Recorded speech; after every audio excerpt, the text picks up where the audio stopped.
आज का टॉपिक है संवैधानिक विकास। संवैधानिक विकास से रिलेटेड जितने भी इम्पोर्टेंट क्वेश्चन परीक्षा की दृष्टि से बनते होंगे, आज उन सभी को इस लेक्चर के अंदर हम डिस्कस करने वाले हैं। तो चलिए डिस्कस करते हैं without wasting of time. Question number first, Bharat के संवैधानिक विकास को दो चरणों में बांटकर पढ़ा जा सकता है। एक ईस्ट इंडिया कंपनी का शासन जो कि 1773 से 1858 तक रहता है। वहीं दूसरा क्राउन का शासन। क्राउन का शासन 1857 की महान क्रांति के बाद में शुरू होता है और आज़ादी तक चलता है, यानी कि 1858 से 1947 तक। जैसा कि दोस्तों हमने पढ़ा भी है कि जो ऐतिहासिक पृष्ठभूमि है हमारे भारतीय संविधान की, उसको दो जगह पर बांटकर हम पढ़ते हैं। एक कंपनी का शासन, दूसरा क्राउन का शासन। कंपनी का शासन चलता है 1773 से 1858 तक और क्राउन का शासन 1858 से 1947 तक चलता है। ये सारी की सारी पीपीटी बेस्ड जो हमने पढ़ा है वो घटनाचक्र बुक के अंदर हमने डिस्कस किया है। तो यहाँ पर भी मैं आपको पीपीटी साथ साथ में दिखाता हुआ चलूंगा। नेक्स्ट क्वेश्चन है, रेगुलेटिंग एक्ट पारित हुआ। रेगुलेटिंग एक्ट 1773 में आया था, जिसके माध्यम से जो बंगाल का गवर्नर था उसके पद को चेंज कर दिया जाता है, अर्थात उसके टाइटल को चेंज कर दिया जाता है और बंगाल के गवर्नर को बंगाल का गवर्नर जनरल कहा जाने लगा। यानी कि जो गवर्नर की पोस्ट होती थी उसको गवर्नर जनरल में तब्दील कर दिया था। किसके माध्यम से? रेगुलेटिंग एक्ट के द्वारा। और इस प्रकार जो बंगाल का प्रथम गवर्नर जनरल बना तो उसका नाम था वॉरेन हेस्टिंग्स। यानी कि इसमें क्या हुआ, 1773 के रेगुलेटिंग एक्ट के द्वारा क्या हुआ, जो गवर्नर का टाइटल होता था उसको क्या कहा जाने लगा, गवर्नर जनरल कहा जाने लगा। कहाँ का?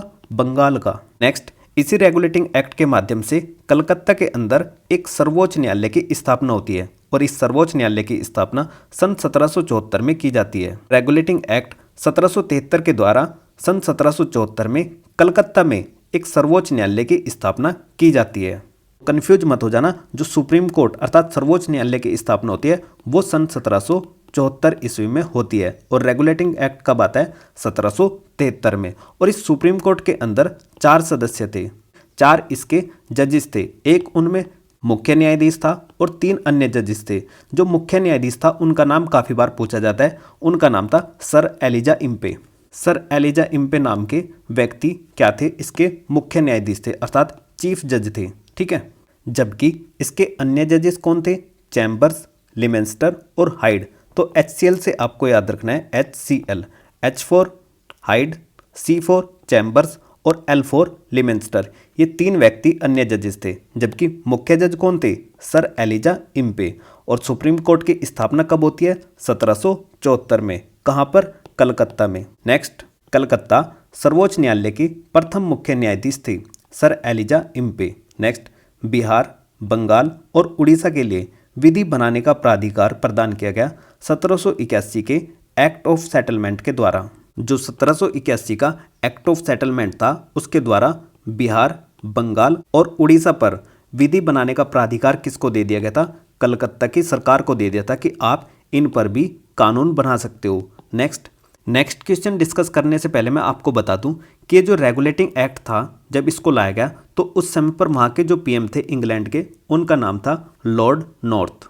लॉर्ड नॉर्थ नाम के व्यक्ति ब्रिटेन की पार्लियामेंट में एक कमेटी गठित करते हैं जिसको सेक्रेट समिति अर्थात गुप्त समिति के नाम से जाना जाता है। इस गुप्त समिति की रिकमेंडेशन पर क्या बनाई जाती है? रेगुलेटिंग एक्ट बनाया जाता है ताकि ये क्या कर सके, कंपनी को रेगुलेट कर सके। क्योंकि भाई कंपनी में क्या हो रहा था, देखो जब भारत में ब्रिटिश ईस्ट इंडिया कंपनी का शासन चलता था तो ईस्ट इंडिया कंपनी के जो एम्प्लॉयर थे, जो कर्मचारी थे, वो क्या करते थे, भारत में इलीगल तरीके से व्यापार करते थे ताकि वो अधिक मुनाफा कमा सके। तो इस प्रकार जो कर्मचारी थे वो तो लगातार मुनाफे में बढ़ रहे थे, मुनाफे की ओर जा रहे थे, लेकिन जो ईस्ट इंडिया कंपनी थी वो लगातार क्या हो रही थी, घाटे का शिकार हो रही थी। तो एक समय ऐसा आया कि जब ईस्ट इंडिया कंपनी दिवालिया हो चुकी थी, यानी कि दिवालिया होने की कगार पर थी, तो वो क्या करती है, हेल्प के लिए जाती है ब्रिटेन के राजशाही परिवार के पास में, यानी कि किंग के पास में। तो वो उनसे कहती है कि साहब हमारी स्थिति हो चुकी है खराब। किसकी? ईस्ट इंडिया कंपनी की। तो आप क्या करिए, हमें लोन दे दीजिए, थोड़े पैसे दे दीजिए। तो ब्रिटेन के जो राजशाही परिवार होता है वो देखता है कि यार 1600 से लेकर 1773 तक तो ये भारत में व्यापार कर रही है, तो ऐसा क्या हुआ है इसमें जो ये लगातार घाटे की ओर बढ़ गई। तो वो देखता है कि भाई इसमें जो कंपनी के जो कर्मचारी है ना, ये गलत तरीके से पैसा कमा रहे हैं, खुद तो प्रॉफिट में जा रहे हैं लेकिन कंपनी लगातार घाटे में जा रही है। तो ये क्या करते हैं, ईस्ट इंडिया कंपनी से एक शर्त रखते हैं कि देखो हम आपको पैसा तो दे देंगे, लोन तो दे देंगे, लेकिन आपको हमें क्या करनी पड़ेगी, ईस्ट इंडिया कंपनी को चलाने के लिए कुछ शक्ति देनी पड़ेगी। और वो शक्ति क्या होगी, वो पावर क्या होगी, ईस्ट इंडिया कंपनी को चलाने की। इस प्रकार जो किंग होता है वो उसको पैसे दे देता है और कंपनी क्या कर देती है, अपनी पावर ट्रांसफर कर देती है किसको, किंग को। तो कानून की भाषा में इसको क्या कहते हैं, क्विड प्रो क्यो, यानी कि एक हाथ से लेना और एक हाथ से देना। किंग ने क्या करा, पैसा दिया कंपनी को ताकि कंपनी क्या हो सके, थोड़ा अच्छे तरीके से इस पैसे को यूटिलाइज कर सके। लेकिन उस कंपनी को किस तरीके से रेगुलेट करा जाएगा, वो पावर दे दी किसने, ईस्ट इंडिया कंपनी किसको दे दी, किंग को। तो अब राजा बताएगा कि भाई कंपनी किस तरीके से चलानी है आपको। इसी को बोलते हैं एक हाथ से लेना एक हाथ से देना, क्विड प्रो क्यो, यानी कि गिव एंड टेक। अब कंपनी को कैसे चलाया जाएगा उसी को बोलते हैं रेगुलेटिंग एक्ट, यानी कि कंपनी को किस तरीके से रेगुलेट करना है। यहीं पर एक बात और याद रखनी है कि जब गवर्नर के पद को गवर्नर जनरल का पद बनाया गया तो इसके अंदर क्या क्या एरिया आने लगा, जो मुंबई प्रांत था और मद्रास प्रांत था, ये दोनों के दोनों प्रांत बंगाल प्रांत के अंदर आने लगे। मुंबई में अलग गवर्नर था, मद्रास में अलग गवर्नर था और बंगाल में अलग गवर्नर था।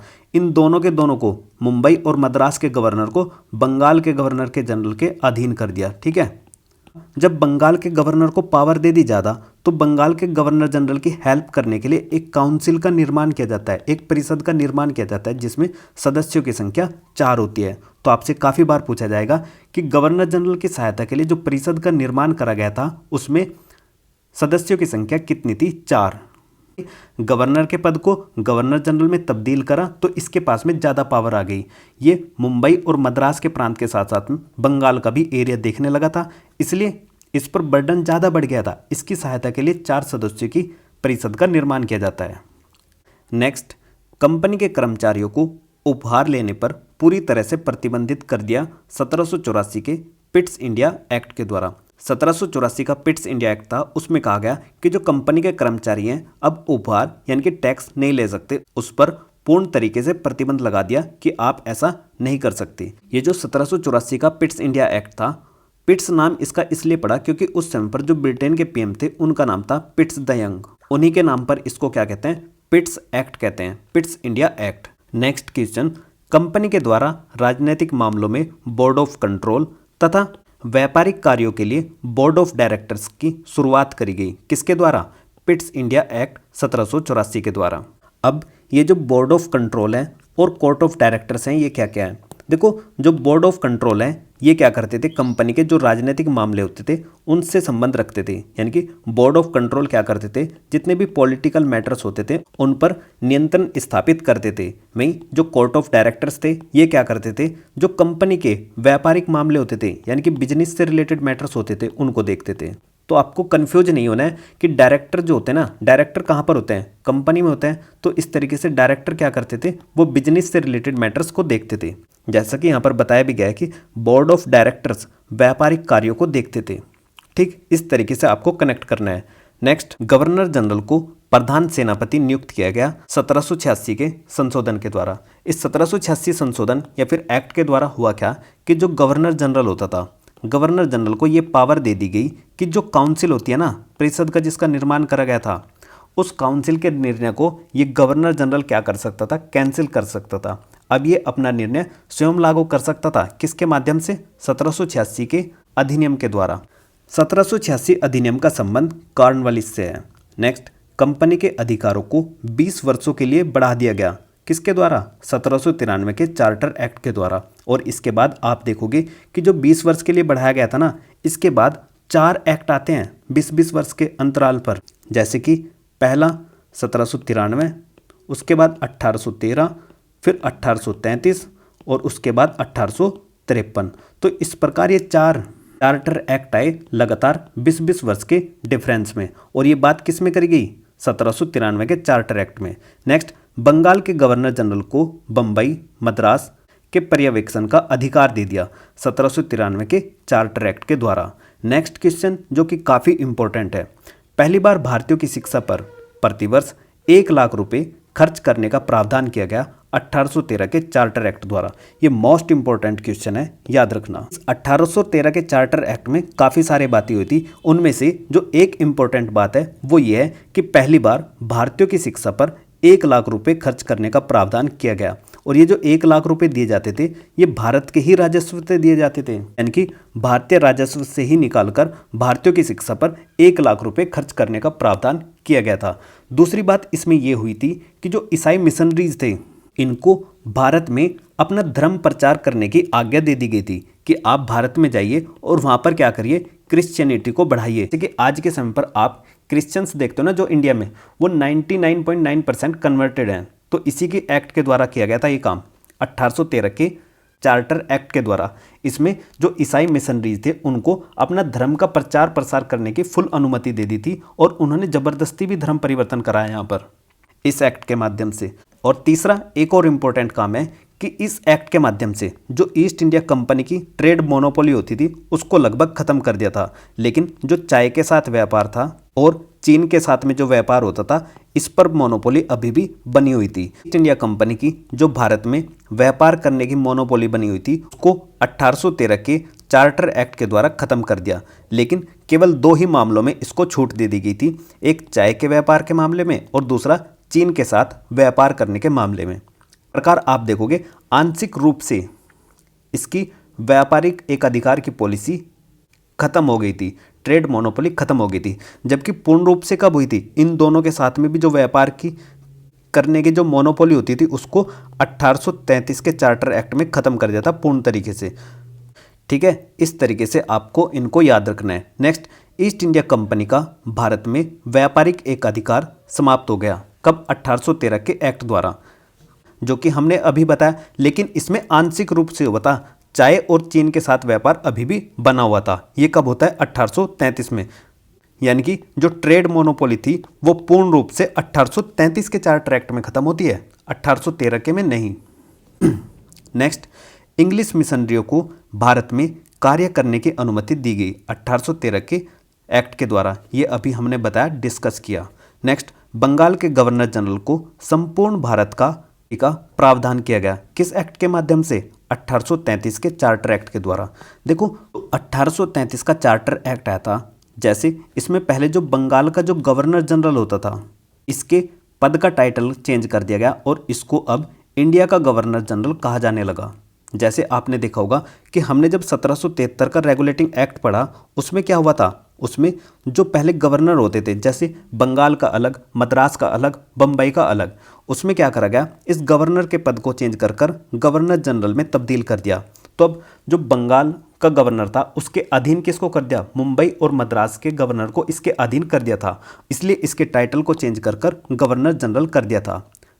अब जो बंगाल का गवर्नर जनरल था 1833 के चार्टर एक्ट के द्वारा क्या हुआ, इस गवर्नर जनरल को पूरे भारत का गवर्नर जनरल कहा जाने लगा।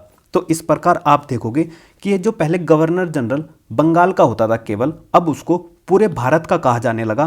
तो इस प्रकार भारत में क्या हुआ, ईस्ट इंडिया कंपनी के प्रशासन को केंद्रीयकृत कर दिया, यानी कि केंद्रीयकरण कर दिया, उसका सेंट्रलाइजेशन कर दिया।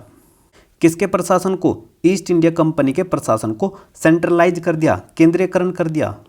तो इस प्रकार भारत में जो पहली बार केंद्रीयकरण की व्यवस्था देखने को मिलती है वो इस एक्ट के माध्यम से मिलती है। और इस प्रकार जो गवर्नर जनरल बना संपूर्ण भारत का उसका नाम था लॉर्ड विलियम बेंटिक। ठीक है, लॉर्ड विलियम बेंटिक पूरे भारत के प्रथम गवर्नर जनरल थे। नेक्स्ट, बंगाल के गवर्नर जनरल को संपूर्ण भारत का गवर्नर जनरल बना दिया, अभी डिस्कस किया 1833 के चार्टर एक्ट के द्वारा। नेक्स्ट, भारत का प्रथम गवर्नर जनरल बना लॉर्ड विलियम बेंटिक, ये भी अभी डिस्कस किया। नेक्स्ट, भारतीय प्रशासन का केंद्रीयकरण एवं गवर्नर जनरल की परिषद के कानून बनाने के अधिकार दिया गया 1833 के चार्टर एक्ट द्वारा। ये तो बात अभी हमने डिस्कस कर ही ली कि जो भारत का प्रशासन था, भारत में प्रशासन किसका चल रहा था इस समय पर, ईस्ट इंडिया कंपनी का। तो ईस्ट इंडिया कंपनी के प्रशासन को क्या कर दिया गया, केंद्रीयकृत कर दिया गया, क्योंकि जो पहले बंगाल का गवर्नर जनरल होता था अब उसको क्या कहा जाने लगा, संपूर्ण भारत का, यानी कि पूरी इंडिया का गवर्नर जनरल बन गया वो, उसके हाथ में ज़्यादा पावर आ गई। तो सारी की सारी पावर्स को उठाकर किसको दे दिया, एक गवर्नर जनरल को दे दिया और उसके टाइटल को क्या कहा जाने लगा, इंडिया का गवर्नर जनरल, इसलिए आप देखोगे कि केंद्र में सारी की सारी शक्तियां दे दी, इसलिए इसको क्या बोला है, केंद्रीयकरण। नेक्स्ट, भारत में 1834 में प्रथम विधि आयोग का गठन किया गया। किस एक्ट के माध्यम से? 1833 के चार्टर एक्ट के द्वारा। और इस विधि आयोग का अध्यक्ष किसको बनाया गया? लॉर्ड मैकाले को। लॉर्ड मैकाले इंग्लैंड में वकील थे, जिनको प्रथम विधि आयोग अर्थात फर्स्ट लॉ कमीशन अध्यक्ष या फिर चेयरमैन बनाया गया। आपसे पूछा जाएगा कि प्रथम विधि आयोग की स्थापना कब हुई थी, इसमें किस चार्टर एक्ट के द्वारा हुई थी? 1833 के चार्टर एक्ट द्वारा। इसके अध्यक्ष का नाम लॉर्ड मैकाले। लॉर्ड मैकाले कहाँ पर थे? इंग्लैंड के थे। ये इंग्लैंड में वकालत करते थे, वकील थे वहाँ के। 1833 के चार्टर एक्ट के द्वारा भारत से दास प्रथा को समाप्त कर दिया। और इस दास प्रथा को समाप्त करने के पीछे जो बड़ा हाथ था वो था एलन ब्रो का। एलन ब्रो ने दास प्रथा को 1843 में खत्म किया था। और चार्टर एक्ट किसके माध्यम से? 1833 के माध्यम से। एक्ट आया था 1833 में, लेकिन खत्म करा 1843 में। तो भाई 1833 से लेकर ये कब तक चला था? 1853 तक चला था। अभी बताया था ना आपको, 20-20 साल के अंतराल पर कुछ चार्टर एक्ट आए थे। जैसे सबसे पहला 1793, फिर 1813, फिर 1833, फिर 1853। समझ रहे हो? तो दास प्रथा को 1843 में खत्म किया गया। और किस एक्ट के माध्यम से? 1833 के एक्ट के माध्यम से, एलन ब्रो के द्वारा। भारत में पहली बार योग्यता के आधार पर, प्रतियोगिता परीक्षा के आधार पर महत्वपूर्ण पदों को भरने की व्यवस्था की गई 1853 के चार्टर एक्ट के द्वारा। और ये महत्वपूर्ण पद कौन से थे? जैसे भारत में सिविल सेवकों की भर्ती और चयन के लिए खुली प्रतियोगिता का शुभारंभ किया गया 1853 के चार्टर एक्ट द्वारा। दोस्तों, ये जो सिविल सेवकों की भर्ती है ना, इसको पहले आईसीएस के नाम से जानते थे। इसके लिए जो ओपन एग्जाम होने लगा वो हुआ कब से? 1853 के चार्टर एक्ट के द्वारा। समझ रहे हो कि जो 1853 का चार्टर एक्ट है, इसके माध्यम से आईसीएस के लिए ओपन एग्जाम होने लगा। लेकिन इसके लिए पहले ओपन एग्जाम जैसी कोई व्यवस्था नहीं होती थी। इस सर्विस को भी पहले एचसीएस के नाम से जानते थे, हायर सिविल सर्विस। ये पहले कॉन्वेंटेड सर्विस बोलते थे इसको। जैसे हमारे यहाँ पर यूपीएससी है ना, यूनियन पब्लिक सर्विस कमीशन, ऐसी नहीं थी ये पहले वहाँ पे। इसके लिए केवल क्या करना पड़ता था? लंदन के अंदर एक कॉलेज होता था जिसका नाम था हेलेनबर्ग कॉलेज। हेलेनबर्ग कॉलेज में सिविल सर्विस कॉलेज था ये एक। इसमें सिर्फ एडमिशन लेना पड़ता था और एडमिशन के बेस पर ही आपको क्या करा जाता? स्पॉन्सर किया जाता था। किसके लिए? आईसीएस अधिकारी के लिए। आज के समय पर जो आप यूपीएससी देखते हो ना, जिसके लिए आईएएस, आईएफएस और आईपीएस जैसा एग्जाम मेरिट के बेस पर आपको मिलता है, पहले क्या होता था? सिर्फ आपको एक कॉलेज में एडमिशन लेना होता था और उस कॉलेज का नाम था हेलेनबर्ग कॉलेज। और ये कॉलेज एडमिशन लेने के बाद में स्पॉन्सर करता था किसको? आईसीएस को। ठीक है, इतनी बातें आपको याद रखनी है। अब एग्जाम से रिलेटेड बात याद कर लेते हैं। अब एग्जाम तो होने लगा इसका आईसीएस के लिए, कब से? 1853 में। लेकिन 1853 से लेकर 1922 तक इसका जो एग्जाम होता था वो लंदन में होता था। लेकिन उसके बाद 1923 से इसका एग्जाम कहाँ पर होने लगा? हमारे प्यारे देश भारत में होने लगा। समझ रहे हो? तो आपको कन्फ्यूजन नहीं रखना है अपने माइंड में। आईसीएस के लिए ओपन परीक्षा होने लगी 1853 में। 1853 से 1922 तक ये कहाँ पर होती थी? लंदन में, यानी कि इंग्लैंड में। के बाद 1923 से ये कहाँ पर होने लगी? भारत में। समझ आ गया अब आपके? तो नेक्स्ट क्वेश्चन है, भारत में खुली प्रतियोगिता शुरू करने का श्रेय लॉर्ड डलहौजी को जाता है। लॉर्ड डलहौजी ये वही व्यक्ति है जिसको रेलवे का जनक कहा जाता है। Next question, board of directors की संख्या 24 से घटाकर 18 कर दी गई। किसके माध्यम से? 1853 के चार्टर एक्ट के द्वारा। और दोस्तों याद करो, ये जो बोर्ड ऑफ डायरेक्टर्स हैं ये क्या काम करते थे? डायरेक्टर्स होते हैं कंपनी में, तो ये क्या करते थे भाई? कंपनी में जो बिजनेस से रिलेटेड मैटर्स होते थे उन सभी को देखते थे। तो ये बिजनेस से रिलेटेड सभी मैटर्स को देखते थे। नेक्स्ट, भारतीय यानी कि केंद्रीय विधान परिषद या फिर भारतीय विधान परिषद की स्थापना 1853 के चार्टर एक्ट के द्वारा की जाती है। इसके अंदर सदस्यों की संख्या 12 थी, जिसको हम क्या कहते हैं? ऑल इंडिया लेजिस्लेटिव काउंसिल, यानी कि भारतीय विधान परिषद के रूप में इसको जाना जाता था। और इसमें 12 सदस्य होते थे। ये भारत के लिए बनाई गई थी कि जो भारत में कार्य होंगे उनके लिए विधि बनाई गई है। और ये क्यों बनाई गई थी? तो ये इसलिए बनाई गई थी कि जो ईस्ट इंडिया कंपनी के जो विधायी कार्य थे, विधायी कार्यों को प्रशासनिक कार्यों से अलग कर दिया था। इसलिए इस 12 सदस्यों के लिए ऑल इंडिया लेजिस्लेटिव काउंसिल बनाएगी, जो भारतीय के लिए विधि बनाएगी।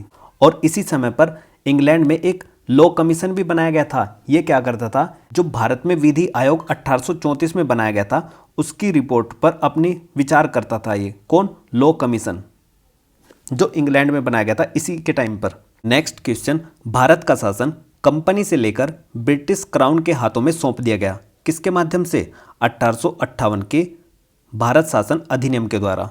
दोस्तों आप सभी को पता होगा कि जब 1857 की महान क्रांति हो चुकी थी तो ब्रिटिशर्स को ऐसा महसूस हो गया था कि भाई भारत पर अब शासन करना इतनी आसान बात नहीं है, हमें क्या करना पड़ेगा, भारतीयों को अपने साथ में लेकर चलना पड़ेगा। इसलिए आप देखोगे कि जो ईस्ट इंडिया कंपनी का शासन चलता था भारत में उसको खत्म कर दिया था और ब्रिटिश क्राउन का शासन शुरू हो चुका था। किसके बाद, 1857 की क्रांति के बाद से। अब इसमें क्या क्या मेजर चेंजिंग हुए उनको करेंगे हम नेक्स्ट लेक्चर में। तो ये था इस वीडियो का एंड। आई होप आपको ये वीडियो पसंद आई होगी। अगर आपको ये वीडियो पसंद आई है तो इस वीडियो को लाइक कीजिए और अपने दोस्तों को शेयर कीजिए। तो मिलते हैं नेक्स्ट वीडियो में। Thank you for watching GS era.